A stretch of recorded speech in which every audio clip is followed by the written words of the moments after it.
Hello, student. I welcome you again to my YouTube channel Prasanna Prayas. I am Prasanna Chaudhary, and today we are going to learn wonderful concept of secularism. ये secularism ये concept आपको 11th class की NCERT में 8 chapter है political theory का वहाँ आएगा. तो आप अगर 11th स्टैंडर्ड के स्टूडेंट है तो प्लीज वॉच दिस वीडियो.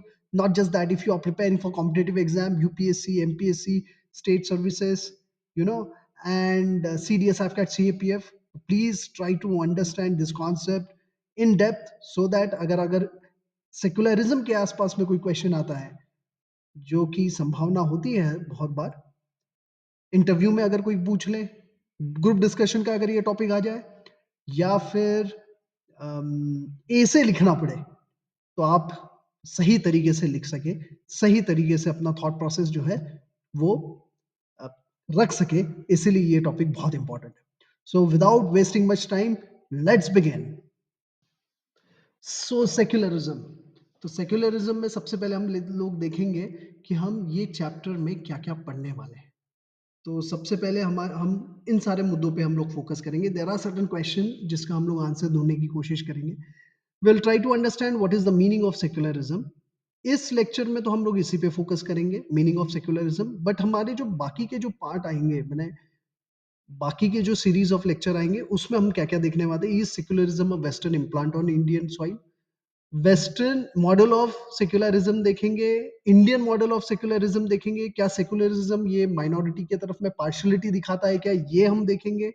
क्या सेक्युलरिज्म माइनॉरिटीज को पैम्पर करता है क्या, या सेक्युलरिज्म एंटी रिलीजियस है क्या. ये सारे के सारे क्वेश्चंस जो है आज हम इस वीडियो में तो नहीं, आगे की वीडियो में देखेंगे. इस वीडियो में सिर्फ हम लोग फोकस करेंगे what is the meaning of secularism. But ये जो सीरीज है ये आपको देखना है ताकि ये सारे के सारे क्वेश्चंस जो है वो आपके अच्छे से एड्रेस हो जाए. तो सबसे पहले अ, हम आते हैं व्हाट इज सेक्युलरिज्म.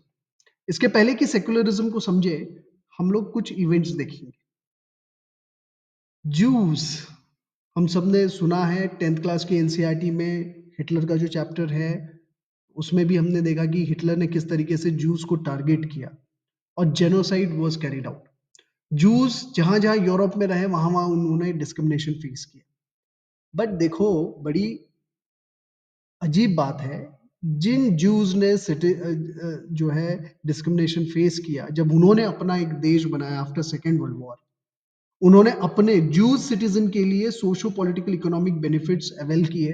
बट इसी लैंड पे रहने वाले जो अरब माइनॉरिटीज है, क्रिश्चियंस और मुस्लिम्स, उनको उन्होंने एक्सक्लूड कर दिया, है ना. नॉट जस्ट दिस, आप यूरोप में चले जाइए, ठीक है, वहां पे जो नॉन क्रिश्चियंस है दे ऑल्सो फेस डिस्क्रिमिनेशन. आप पाकिस्तान बांग्लादेश में जाइए, वहां पे भी जो माइनॉरिटीज है they are also facing discrimination. जब ऐसे वक्त में ऐसी सोसाइटीज हैं या ऐसे नेशन स्टेट है जहां पे एक पर्टिकुलर रिलीजन मेजॉरिटी में है और एक पर्टिकुलर रिलीजन माइनॉरिटी में है, और जो माइनॉरिटी में है वो प्रॉब्लम फेस कर रहा है, वो डिस्क्रिमिनेशन फेस कर रहा है, तो ऐसे में एक कॉन्सेप्ट उभर के आता है जो कि इन इन सब का आंसर है, वो है सेकुलरिज्म. और ये आज के वर्ल्ड में ये बहुत इंपॉर्टेंट कॉन्सेप्ट है. तो now let us understand what is secularism. तो जब हमारा कॉन्स्टिट्यूशन बना, तो हमारे कॉन्स्टिट्यूशन ने हमें क्या दिया, इंडियन सिटीजन्स को क्या दिया. तो बहुत सारे फंडामेंटल राइट्स दिए, और उन फंडामेंटल राइट में से एक फंडामेंटल राइट है right to live with freedom and dignity. But ऐसा हर बार होता है क्या, नहीं. बहुत से ऐसे इंस्टेंसेस और सर्कमस्टांसेस आपको दिखेंगे, हम लोग देखते रहते हैं न्यूज में, कि there are instances of discrimination, instances of exclusion, ठीक है. तो ऐसे में हमें कोई ना कोई एक ऐसी फिलॉसफी चाहिए जो इस सब का जो है, ये जो डिस्क्रिमिनेशन है उससे फाइट करे. तो before we really understand what is secularism, हम लोग सबसे पहले 3 इवेंट्स देखेंगे. देखिए यहाँ पहला इवेंट है सिख, ठीक है, कि किस तरीके से 1984 में 2700 Sikhs were massacred in Delhi. और जिन लोगों ने इनको मारा, ठीक है, they were not punished, they were set free. तो जो फैमिलीज़, जो विक्टिम फैमिलीज़ हैं, उनको बड़ा बुरा फ़ील होता है कि भैया राइट्स हुए, इतने लोग मारे गए, हमारे घर के लोग मारे गए, बट उनके अगेंस्ट में कोई कार्रवाई नहीं हुई। हिंदू कश्मीरी पंडित्स 1990s में they had to leave their Kashmir valley. Systematic violence was started against them और आज तक वो घर वापस नहीं जा पाए। कश्मीर फाइल्स इसी पे बेस्ड एक बहुत शानदार मूवी है जो अभी-अभी रिलीज़ हुई है। Please watch that. और अगर हम लोग पोस्ट गोधरा राइट्स देखें गुजरात का 2002 में जो हुआ, उसमें 1000 लोगों से ज़्यादा लोग मारे गए और जो लोग उस फैमिली के मेंबर सर्वाइव हुए, they can not go back to their villages. So in तीनों इंस्टेंसेस में हमें क्या दिखाई देता है, क्या कॉमन है? तो हमें कॉमन दिखाई देता है कि there is a targeted and there is a violence against a particular community and it is targeted and particular community is victimized. Targeted violence है और वो टारगेटेड वायलेंस किस आधार पर है? तो रिलीजियस आइडेंटिटी के आधार पर है। किस आधार पर है? रिलीजियस आइडेंटिटी के आधार पर। So there is a discrimination, ठीक है, बिटवीन द रिलीजियस कम्युनिटी। तो जब ऐसा कुछ होता है, जो हमारे कॉन्स्टिट्यूशन ने हमें बेसिक राइट दिया है, जैसे मैंने ये शुरुआत की थी तब मैंने कहा हमें हमारा कॉन्स्टिट्यूशन बेसिक राइट देता है, right to live with freedom. Now that basic right is denied to the citizen. Why? Because there is a religious, inter-religious domination. There is a religious persecution, right? So secularism क्या कहता है? तो secularism एक ऐसी doctrine है, वो oppose करता है, it opposes all such forms of religious, inter religious domination. जहां जहां पे इंटर रिलीजियस डोमिनेशन दिखेगा, वहां वहां ये सेक्युलरिज्म जो है अपोज करता है। Not just inter religious domination को अपोज करता है, वो इंट्रा रिलीजियस डोमिनेशन को भी अपोज करता है। तो इंट्रा रिलीजियस डोमिनेशन के कोई उदाहरण देखेंगे हम लोग। पहला है जेंडर इनइक्वालिटी, एक ही रिलीजन के अंदर में इंट्रा, यानी एक रिलीजन के अंदर में आपको कौन सा डोमिनेशन दिखेगा? जेंडर इनइक्वालिटी का डोमिनेशन दिखता है। कास्ट सिस्टम हमें दिखता है, एक कास्ट दूसरी कास्ट को डोमिनेट करती है, राइट?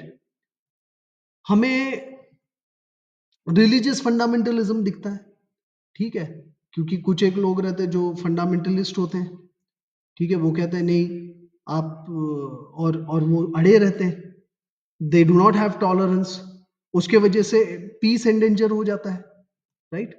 सेक्टेरियन वायलेंस होता है, जैसे हम लोग देखते हैं शिया सुन्नी के बीच में फाइट होती है, right?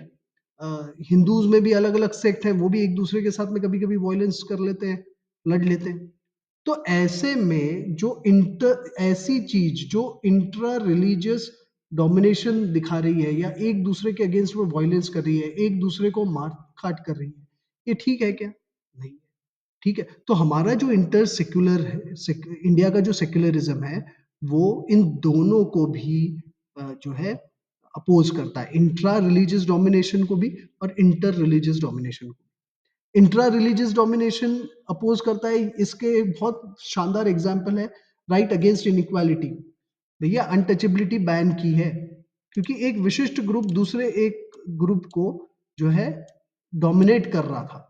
Abolition of child marriage, ठीक है, और स्टेट इसको सपोर्ट करता है। जब भी ऐसे रिलीजियस रिफॉर्म कैरी आउट करने होते हैं तो it is the state which supports this, right?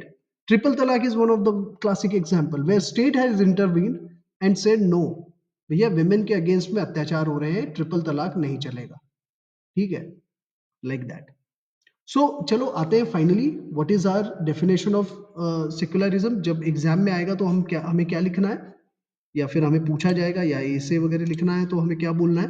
भैया secularism is a normative doctrine. It is a normative doctrine which seek to realize a secular society.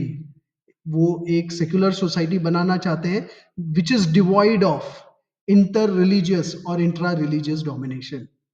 एक नॉर्मेटिव सोसाइटी बनानी है जहां पे सॉरी एक ऐसा not normative society, it is a normative doctrine जहां पे एक सेक्युलर सोसाइटी बनाना है जहां पे इंटर रिलीजियस और इंट्रा रिलीजियस डोमिनेशन को जगह नहीं है। और पॉजिटिवली अगर हम बात करें तो it promotes freedom within the religion and equality between as well as within religions. तो ये 2 पॉइंट हमारे डेफिनेशन में ज़रूर आना चाहिए। ठीक है? तो इसी के साथ ये जो सेक्शन है हमारा सेक्युलरिज़्म का यहीं समाप्त होता है, व्हाट इज़ सेक्युलरिज़्म को लेके। बट ये कॉन्सेप्ट अभी खत्म नहीं हुआ है, ये कॉन्सेप्ट फिर से अनफोल्ड होगा। इसके नेक्स्ट वीडियो में हम लोग देखेंगे what kind of a state is necessary to realise this goal. कौन से goal? In order to achieve freedom within the religion, equality between as well as within the religion. इसको achieve करने के लिए स्टेट को किस प्रकार का काम या फंक्शन करना पड़ेगा, ये हम लोग हमारे नेक्स्ट वीडियो में देखेंगे। प्लस और इसी के साथ ये वीडियो यहीं समाप्त होता है, बट कॉन्सेप्ट यहाँ समाप्त नहीं हुआ है। तो नेक्स्ट वीडियो जरूर देखिएगा। तब तक के जय हिंद, जय भारत।